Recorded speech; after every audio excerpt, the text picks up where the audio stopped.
It's very important for primary care providers to be aware of interstitial lung disease and IPF in particular,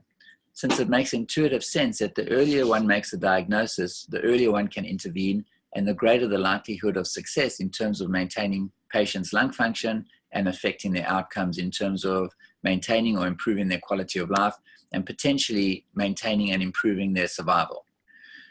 When we take care of these patients, we shouldn't only focus on the lung disease aspect of their condition and focus on treating their ILD or IPF, but we need to take a holistic approach to the management of these patients. This includes being aware of and screening for various comorbidities, and comorbidities may be common in these patients, especially because they're elderly. But aside from this,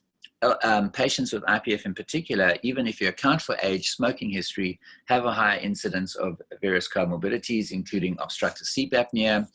concomitant COPD, lung neoplasms, gastroesophageal reflux disease, thromboembolic disease, coronary artery disease. So it's very important for the pulmonologist to work in conjunction with the patient's primary care physician in screening for these comorbidities and managing them should they become manifest. At various stages of the disease progression, it becomes appropriate to get